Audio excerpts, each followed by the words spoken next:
Antiquity. What's the first thing that comes to mind?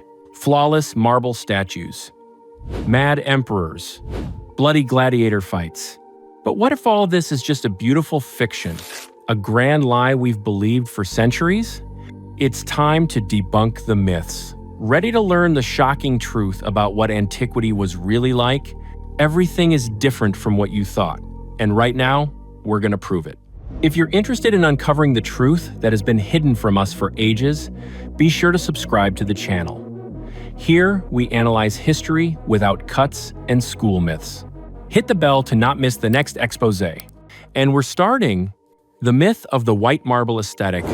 In reality, the ancient world was not a restrained gallery of classicism, but an explosive, almost acid pop culture.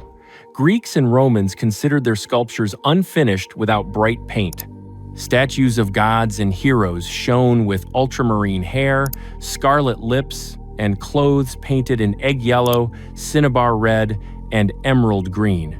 Bronze sculptures had eyes made of colored glass and stone, and copper armor was inlaid with silver for a highlighting effect. Time, sun, and rain mercilessly erased almost all of this polychromy, and Renaissance artists, finding these statues already faded, mistakenly took this centuries-old patina for the original design. Thus, essentially, the Louvre or the British Museum is not a collection of tasteful standards, but a huge exhibition of faded, yet once incredibly bright ancient comics. But antiquity isn't just about paint. It's also about science, millennia ahead of its time. And the best example is the myth that everyone before Columbus thought the Earth was flat. This is perhaps one of the most persistent and unfair myths. The image of medieval ignorance was imposed by 19th century historians. The ancient Greeks not only assumed, but also proved the spherical shape of our planet. Pythagoras in the 6th century BC was one of the first to propose this idea. Aristotle in the 4th century BC provided what he considered irrefutable evidence: the Earth's round shadow during lunar eclipses, and the fact that ships moving away from shore don't just shrink, but literally disappear over the horizon, with the hull vanishing first. Then Eratosthenes of Cyrene in the 3rd century BC conducted a genius experiment. He noticed that on the same day in Syene, now Aswan, the sun illuminated the bottom of a deep well, meaning it was directly overhead, while in Alexandria, it did not. By measuring the angle of the sun's rays in Alexandria and knowing the distance between the cities, he calculated the Earth's circumference with an error of only 1 to 2%. So the flat Earth myth is pure historical revisionism. Speaking of ancient Greeks, everyone's heard the gruesome story about Spartans throwing weak babies off a cliff. But archaeologists haven't found any proof. The brutal, cinematic image of Spartan society, where elders inspected newborns and immediately disposed of unfit children, needs serious correction.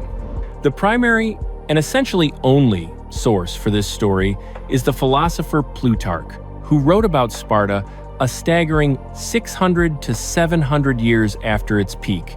That's roughly like us today, trying to accurately describe daily life in 14th century England based solely on rumors and legends. Decades of archaeological research in the Taygetus Mountain Gorge, the alleged execution site, have found no evidence of mass child remains dating to the Spartan era. Historians believe this myth was part of an information war, a kind of ancient smear campaign by the Athenians, Sparta's main rivals, who aimed to portray their enemies as uncivilized barbarians, contrasting them with their own enlightened and democratic society. From Sparta, let's move to Rome. Everyone imagines gladiator fights as deadly battles, but in reality, it was different. Movies and series have led us to believe that surviving the arena was a miracle. In reality, gladiators were expensive investments. They were trained, fed a special diet. Gladiators were even called hordearii, barley men, and treated by the best doctors. They were the superstar athletes of their time. Most matches resembled modern boxing bouts. They went until first blood, a serious wound, or until one fighter, exhausted, admitted defeat by raising a finger. And the famous thumbs down gesture, pollis verso, which we consider a death sentence, most likely meant lower your sword, that is to say, showing mercy. Deaths did occur, but they were more often a tragic accident or a necessity for special, lavish shows that demanded spectacle. Killing a valuable slave gladiator was economically unwise. Gladiators were valuable investments and were protected. But after the spectacles, the Romans did love to eat well. A myth persists that they went to special vomitoriums to vomit and continue feasting. But this is just a mistranslation. Vomitorium, from Latin vomo, to vomit, was not a room for vomiting, but an architectural term. It referred to the passages and arches in stadiums, circuses, and amphitheaters that allowed huge crowds to quickly spew forth out after a show. Yes, Roman satirists like Juvenal and Petronius mocked the gluttony and eccentricity of some nouveau riches who might gorge themselves to sickness. But this was condemned by society as a sign of poor taste and moral decay. An ordinary Roman feast was primarily a social and political event, a place for business negotiations, philosophical discussions, and networking, not an unrestrained all-you-can-eat binge. Speaking of Roman feasts, we can't forget the most famous gourmet of antiquity, Emperor Nero, who many believe played the violin while Rome burned. The image of the mad artist on the ruins of an empire is beautiful but utterly false from head to toe. First, the violin wasn't invented until the 16th century, 1500 years after Nero. If he played anything, it was the lyre or cithara. Second, at the start of the Great Fire in 64 AD, the emperor wasn't even in the city, he was in his hometown of Antium. Learning of the disaster, Nero returned to Rome and personally organized and funded firefighting efforts and aid for the victims. He opened his palaces and gardens to refugees, imported food, and organized clearing debris. So where did the myth come from? It was a brilliant political fake spread by his enemies, the senatorial aristocracy. Nero was unpopular with the elite, and to discredit him, they used rumors that the emperor, obsessed with art, sang a song about the fall of Troy while watching the flames. It was black PR that successfully survived the centuries. If we're talking about mad emperors, then Caligula is a true legend.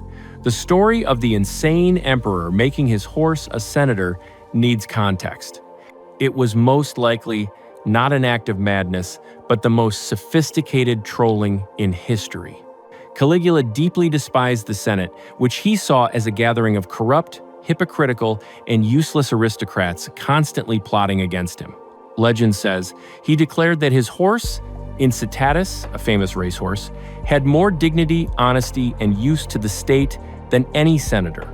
Appointing the horse as a senator, if it even happened and isn't an exaggeration, was not the goal, but a means, a derogatory satire, a political mockery designed to show everyone the absolute depth of the Roman Senate's moral decay.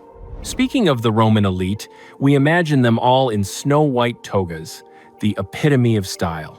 This is a stereotype imposed by Hollywood films, where everyone wears white sheets. In reality, the white toga, toga pura or toga virilis, was formal, ceremonial wear for special occasions, like coming of age, speaking in court, or participating in political life. Everyday Roman clothing was much more practical and diverse. Tunics of all colors of the rainbow, cloaks, togas themselves could be colored, dark brown or gray for mourning, purple with gold for triumphators. Emperors wore togas completely dyed with expensive purple dye from shellfish, and senators had a broad purple stripe. The streets of Rome were full of ochre, red, blue, and green. So, have your perceptions of antiquity been shaken? History is not a frozen set of myths in school textbooks, but a living, constantly evolving science where every new archaeological discovery can turn everything upside down. Write in the comments which of these myths surprised you the most and shattered your strongest stereotypes. Be sure to share this video with your friends. Let them stop believing these popular misconceptions too. See you next time, friends.